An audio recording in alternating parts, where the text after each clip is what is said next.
up, guys? It's your boy, Barca Boy 103. Today we're going to be reacting to the Barcelona news over the past few days. We have a lot of topics to discuss. Firstly, the signing of Vitor Roque has been put in jeopardy for January. We have some updates on that. We also have some updates on Barcelona searching for a pivot, where Gabriel Moscardo is very liked by Deco, but him arriving is difficult as he wants to come to Europe in January, and of course Barcelona cannot afford him in January whatsoever. We have some updates on the signing of Florian, Wirtz, Leroy, Sane, Joao Felix permanently. We have some updates on the club as well about who the fastest player and slowest players are in the team. Injury updates on De Jong and Balde as well. We also have some news in regards to who Barcelona will be playing at the end of year friendly match that will be taking place in America. We have some options from Middle Eastern clubs and Mexican clubs, and the club will make their decision very soon. We have some updates around the team chemistry as well following yesterday's game against Alaves. We're going to talk about the Lewandowski and Lamine Yamal situation. And finally, Barcelona are already beginning to plan the anniversary celebration for the 125th birthday of the club next year, where they want to have a Messi farewell game. It'll be between Barcelona and Argentina, while Messi will be playing a half for each side, and it will be a big celebration. He'll be bringing the World Cup out, his 8 Ballon d'Ors. Just an idea, but we have some updates on that as well. But before we get into it, make sure you guys smash that like button down below. Let's try to get the 200 likes in this video. Be very much appreciated. And also, if you're new, make sure to subscribe down below if you haven't already, and let's get into it. Now, before we get into this video is sponsored by Number 1 Foot. Number 1 Foot is one of the best replica football jersey websites on the market right now. They have a variety of different items at absolutely fantastic prices. For me here today, I'm going to show you guys the training kit from this season. This is the warm-up kit that the players use when they go out for training every single day, pre-games as well. You have here the Spotify logo. They have the club badge on it with the diamond as well. And I also have here one of the sweaters they have from last season. This was the Catalunya version. It feels like I bought this from the Nike store directly. The quality is absolutely unreal. The printing is fantastic. And of course, mainly the prices are unbeatable. And if you use the discount code BOY at checkout, you do get an additional 15% off your final order. That is BOY. Use it at checkout. You get 15% off your order, and all orders above $80 as well will guarantee you free shipping. So what are you waiting for? Click the top link in the description down below and get your new football kits today. Let's start off with the transfer news over the past few days. Now, the first topic of discussion is, of course, the search for a new pivot continues for Barcelona as the targets slowly but surely start to narrow down, but still no clear identified personnel to target quite yet. Now, one of the names that has been brought up over recent days has been Gabriel Moscardo. Firstly, 90-minute football come out saying that Barcelona are leading the race to sign 18-year-old Gabriel Moscardo ahead of Arsenal and Chelsea, whose interest in the Corinthians midfielders last summer came to nothing. Now, 90 minutes not really the best source in the world. I would say it's quite a medium tier source, but nonetheless, it's still, something out there. But then we got more concrete information from the main man himself, Fabrizio Romano. He's come out saying that Barcelona appreciate and highly rate Corinthians midfielder Gabriel Moscardo. However, the club is not in a position to pay 25 or 25 million euros plus add-ons for a player like this in January. The idea for Moscardo is to leave Corinthians in January, with EPL clubs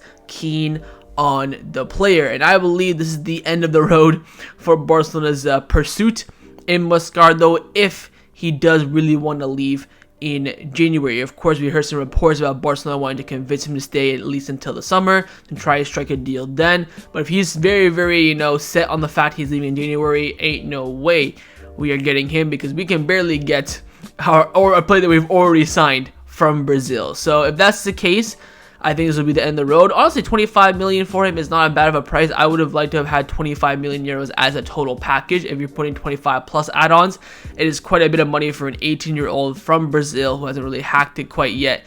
In Europe, it's a big risk, and we'll see if a Premier League club does it. Again, if they do it, and then we can evaluate it then. But for now, I would put it at Barcelona very unlikely signing Moscardo, especially if he wants to leave in January. Now, we have been linked with a more cheaper option, you could say, but no long-term option whatsoever, and that is Wilfred Ndidi, the Nigerian pivot for Leicester City. Of course, keep in mind, remember, Leicester City are in the second division of England.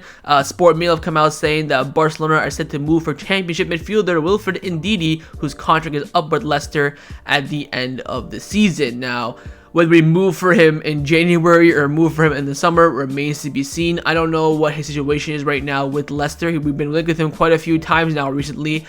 I would say this is just more so a player that's available in a position that Barcelona need, that's going to be available for free, and he's just being linked with us. I think that's the only real answer I can come up with, because I don't think Ndidi is exactly what we need. I think he's very much a Romeu signing, and again, we already have a Romeu signing because we have Romeu in our squad. If we didn't have Romeu, I think this would be an option that you can evaluate for sure, having someone with some experience in there coming in on a free deal.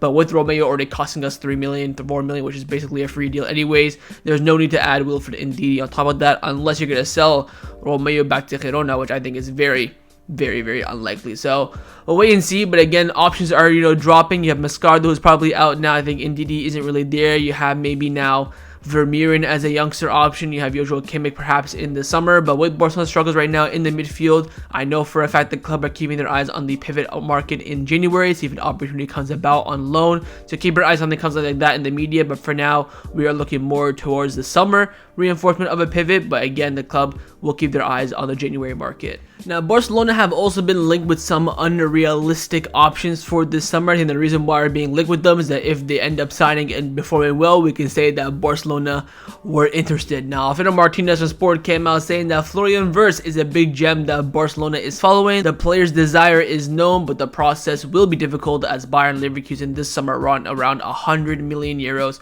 for the player. Again, this is something that we're not going to be able to do. I think Wirtz would be a signing that we make in 2 or 3 years if he's still at Bayern Leverkusen. I know there's other clubs as well that are interested in him. He's been having an absolutely unbelievable season, especially coming off the back of an ACL injury. We all know that Florian Wirtz is a huge Barcelona fan. Every time he does interviews in the media or talks about his personal life, he just mentions Barcelona this and Barcelona that. So I think Wirtz would be a fantastic player to have, but for what we currently have in the squad, what our priorities are, we should not be spending 100 million whatsoever on Florian Wirtz. But again, the club continue to watch him alongside his German teammate from the national team, Leroy Sane. Now, Sport have also come out saying that Barcelona are closely monitoring the situation of Leroy Sane. The club have a very good relationship with his agent. Sane is in a very similar boat as Joao Felix. He will be going into the summer on the final year of his deal with Bayern Munich. And if he does not renew, of course, Bayern Munich will probably look to sell him so he does not leave for free next summer in 2025. Leroy Sane has been one of the best wingers in the world this season. I mean, it's a risk signing because adapting to another country, another culture, another style of play. When he moved back to Germany, he needed about a year to really get into it, and now he's coming onto his own. He's playing very well, linking up beautifully with Harry Kane week in, week out. It'd be on the price as well, and honestly speaking, I'd rather sign Kimmich than Sane. I think they'd probably be around the same price. I'd probably put Sane 1 year left in this deal with the season that he's having right now, 40, 50 million. You have Kimmich for probably 60 or 70, so I'd rather pay the extra 10 million to get someone that we need for our team. But these are two players that are very good at the top of their game, at the top of their prime as well in terms of their age, and it's going to be a very risky signing. We're at a point in the squad now we want to invest smartly. We're at a point now where we have a good squad and we need to add good players on top of that. So I'll wait and see what happens. Keep your eyes on Leroy Sane. Again, he will be a good option this summer, especially as a winger. If we know we sell Rafinha and we sell Ansu Fati, we'll need another winger, so you never know. But I think this German duo in Leroy Sane and Florian Wirtz, very unlikely for them to join Barcelona, I would say, in the next year or two. Now, a player that we all thought would join Barcelona in the January transfer window, but now it's looking a bit more complicated, is the arrival of Vitor Roque. Now, Raccoon have come out saying that Barcelona currently rules out the arrival of Vitor Roque in January due to the issues with financial fair play. Now, again, this is only coming in from Raccoon. Raccoon are, I would say, a decent source in Catalan especially. We have to wait for more further confirmation. I think we're at a point now where someone needs to put some news out there that will not really go away from the team's performance, but to, bring in some rumors and some noise around Barcelona. I think the signing of Vitor Roque will be known before the January transfer window, if we can do it or not. I think the club don't want to go into the January transfer window letting know the Barcelona fans that he's going to come in, and if he doesn't, there'll be a big uproar. I think Vitor Roque's arrival in January is crucial. We're at a point in the season now, especially with how we're playing, that we need something different in attack. And as a player that we already signed, so all you have to do is try and register him. I think even at a pivot on top of this as well are the two main things that we need in January, and I think this would be the main priority. Again, it's a long-term signing. He comes in, I think he provides a different outlook. He provides some competition for Lewandowski, which he definitely needs at the moment, and losing out on him would be big, would be absolutely huge. So keep in mind as well, Xavi has been not guaranteed but promised that Vitor Roque will be coming in January. Deco has talked to Vitor Roque. But the key one, Deco's always said in the media, we're gonna try and bring him in January. If not, he'll join the summer for sure. So I wouldn't say it's completely collapsed, but I also wouldn't say it's guaranteed. I'd probably put it right now at a 70% chance Vitor Roque does arrive. I think the club will do everything in their power to bring him in. Again, we still have the liberal football finance economic lever that still needs to come in, and that's already 40 million euro cash injection. You have other avenues where Barcelona can earn some money. We could even see a sale in January maybe if we bring back a player that we'll talk about later on from loan. You could maybe renew a contract as well of someone, maybe someone to take a sacrifice for the team and help bring in Vitor Roque, maybe a Marcus Alonso, but I wouldn't really want to renew him if I'm being honest. But we'll wait and see how things go. I think right now it's a bit too early to tell. I think during this international break we'll get maybe a good idea about Vitor Roque's future. But for now, the word is the situation is a tad bit complicated. Now, another forward's future that is also undecided is the future of Joao Felix. Sport have come out saying that Barcelona will not make a decision on whether they want to keep Joao Felix permanently until 2024. The club thinks he'll improve as the team progresses. Again, I think Felix has been playing very, very well for Barcelona, especially definitely better than I expected him to. But the final product isn't there. I don't think he has a goal in his past 10 games. I would say he'd maybe have 1 or 2 at the most assists in the past 10 games. So in terms of actual numbers and productivity, he's not there. But in terms of performances, I think he's definitely performing at a slightly better level than I would expect from him. But I think again we're at a point now where we have to be really nitpicky. Do we want to really spend 80 million on Felix? No. I think the club will definitely push to get him on loan again from Atletico Madrid and chucking a buy option this time, but I cannot see Barcelona signing Felix permanently. And again, I told you guys when we first brought him in, 10 goals, 10 assists is a minimum for me for us to consider spending that kind of money on Joao Felix. He's not done that yet, of course. Still have a lot of the season to play, but again, the club are not going to rush to conclusions. There have been some reports about Javi Miguel saying that Barcelona have essentially decided to keep Felix and Cancelo for next season as well, just now down to how they do it and when they do it and things of that nature. But I think the Felix one is definitely more complicated than the Joao Cancelo but signing on a permanent basis as well. So we'll wait and see how things turn out. Again, no real concrete decision quite yet, and that won't come, I think, until the middle or end of the season.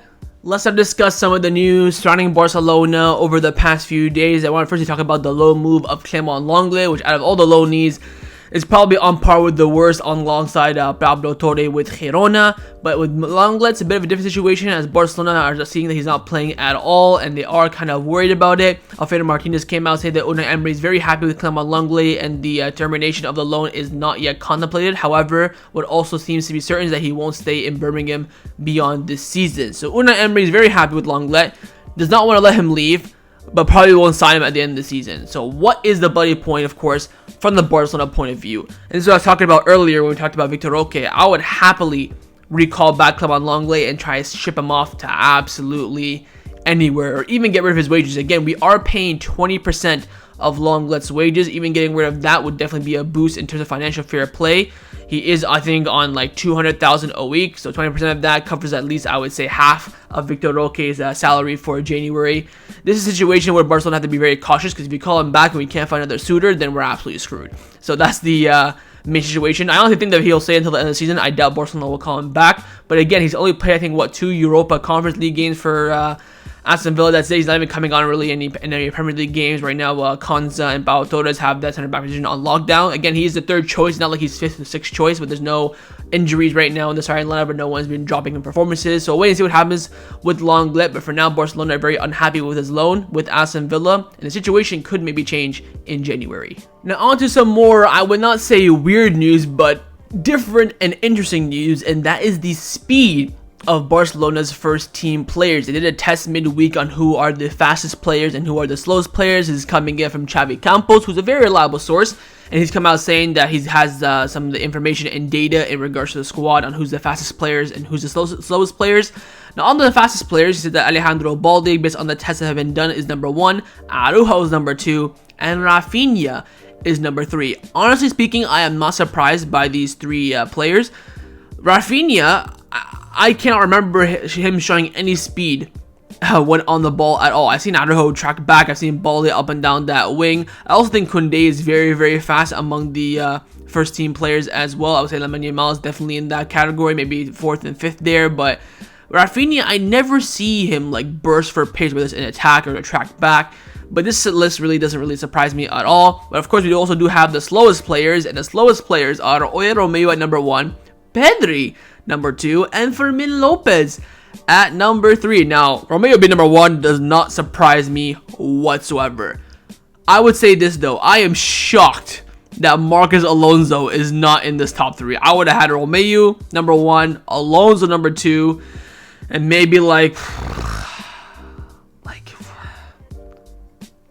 Roberto number 3, Gundogan number 3. I'm quite surprised that Pedri and Fermin Lopez are in this category, especially as advanced midfielder options where you want to see that pace a lot, running in behind, tracking back as well. So I'm quite surprised to see them there. Alonso not being there is baffling to me. Also, I think Roberto as well, but you can't. If you told me that Alonso and Roberto are faster than Pedri and Fermin Lopez, I would not believe you at all. But the data says otherwise. So very interesting to see. And then again, now you can implement this when you watch games to see who is actually the really slowest players based on what you see in game, based on the fastest player, and compared to the data that was done by the club.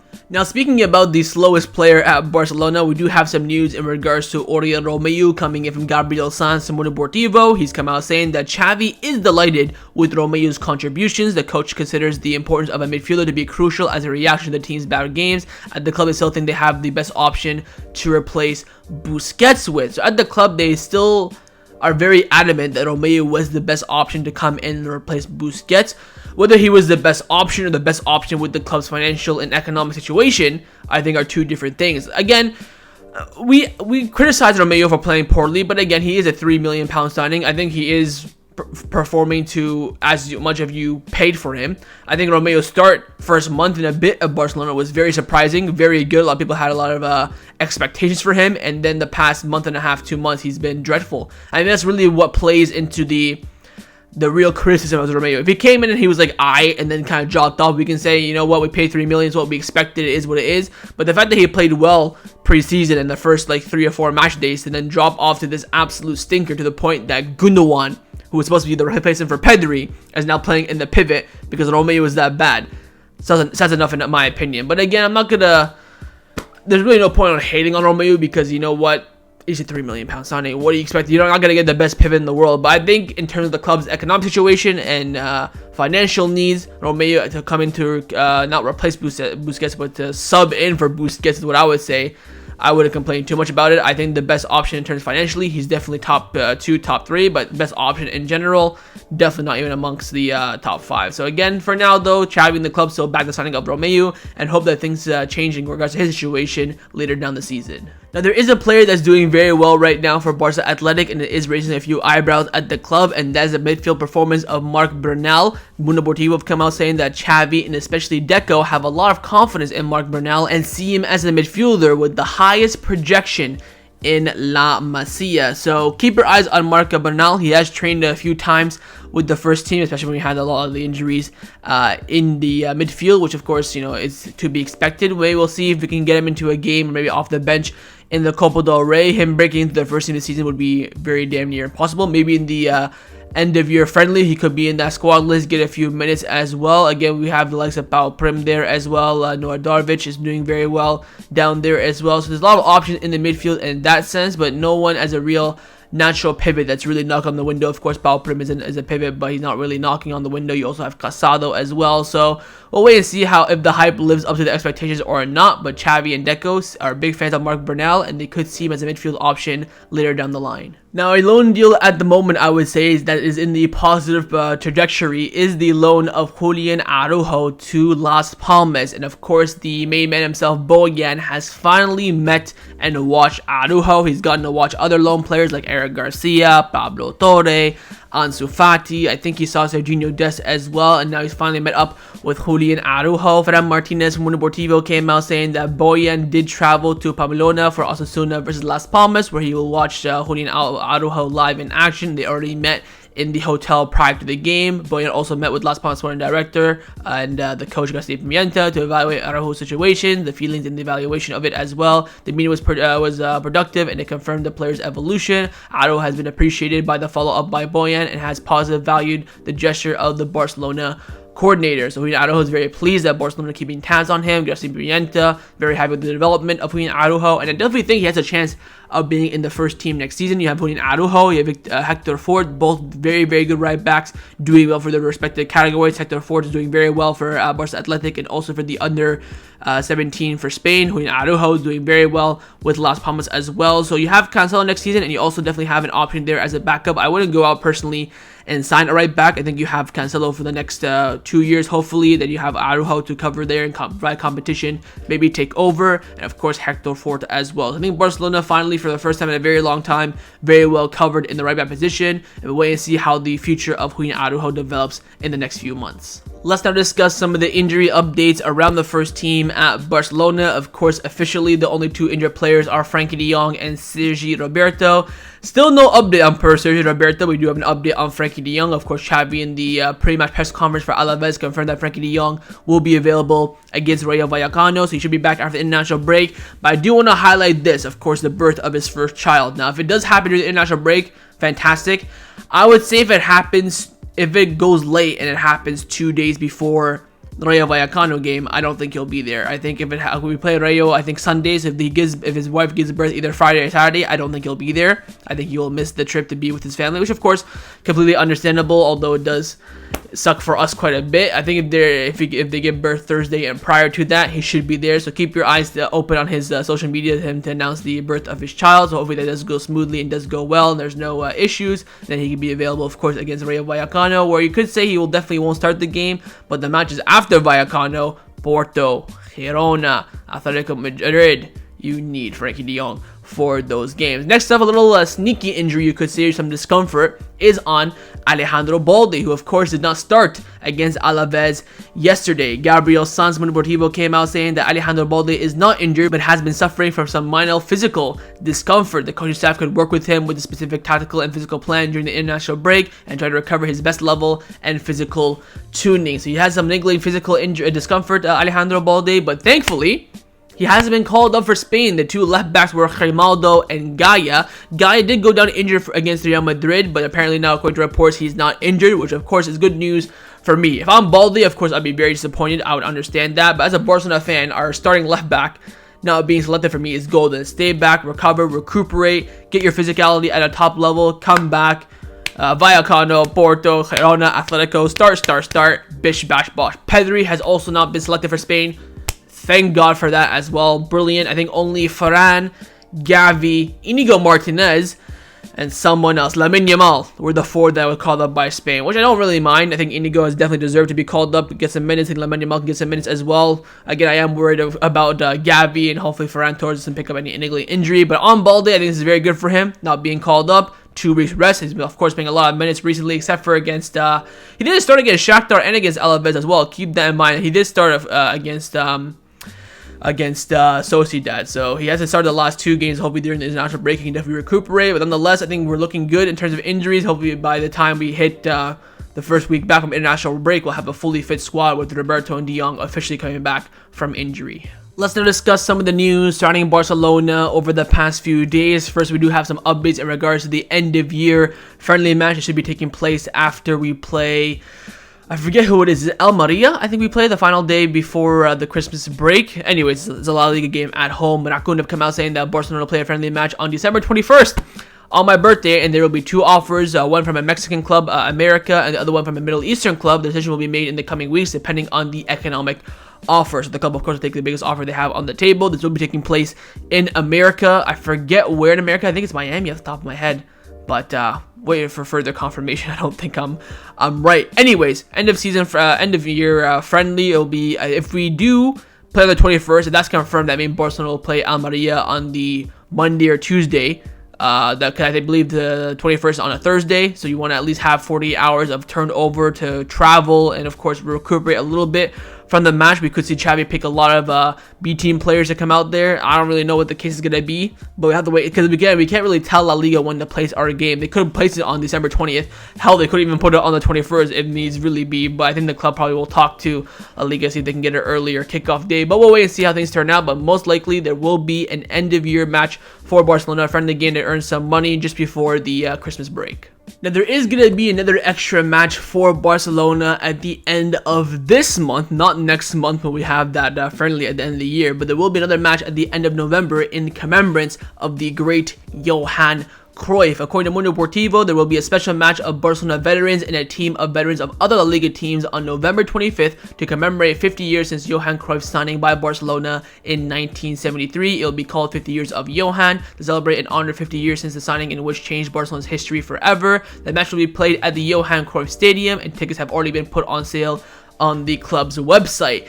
If the teams are decent, I might do a live watch along for this, but again, it will be more so on the occasion, the scenery, and also to commemorate one of the legends of football. You could say top 5, top 8 best players to ever touch a football. I think in terms of influence to Barcelona, he's definitely in the top 3. What a legend he is for the club, for everything he's done from as a player to a manager as well. You know, we're passing out from the back because of Johan Cruyff. The pressing and stuff, intensity in games is there because of Johan Cruyff. So he's been absolutely revolutionary in terms of football and of course in the terms of history of the club, and there will be a moment to commemorate him at the end of this month. Now, along with the Johan Cruyff and the end of year friendly match, Barcelona are also planning another friendly, but this will be for next year to commemorate the greatest human being to touch a football, Lionel Andres Messi. We talked about Cruyff being top 5, top 8, but this guy is number 1. According to reports, Barcelona could face the World Cup champions Argentina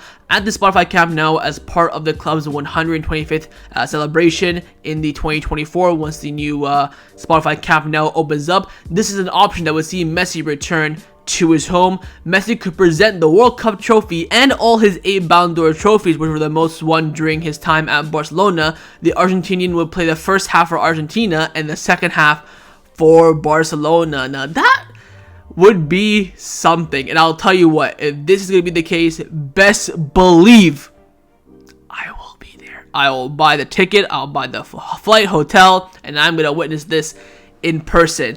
Now, I am a bit disappointed he'll play one half with Argentina, one half with Barcelona. I think that's kind of just to please Messi, which I get, but he should be playing the full game for Barcelona. I mean, this is his club, this is where he started, and if it wasn't for Barcelona, he would have won an Argentina World Cup, and that is for damn sure. But I think the whole entire, commemoration of Leo Messi's time at Barcelona will be very, very beautiful, very emotional as well. Whether or not this is something that he wants to do remains to be seen. I think he definitely wants to say goodbye to the Barcelona fans, that is for sure. But whether or not he wants to, plan something with the club or just when he retires, come and does a speech, I think a farewell match will be definitely something important. Also, this will definitely sell out the Spotify Camp Nou. I think the capacity during that time will be around 70,000. It will definitely sell it out. That's revenue for sure for Barcelona as well. I think this will be a very cool moment as well, seeing Barcelona face a national team. I think we did this before with when we faced Brazil. This was a very, very long time ago. But nonetheless, just an idea. At the moment, nothing really confirmed or concrete. The source is very good. This is the source that comes and leaks out all the new kits and the memorabilia and merchandising that Barcelona does. So the source isn't dreadful,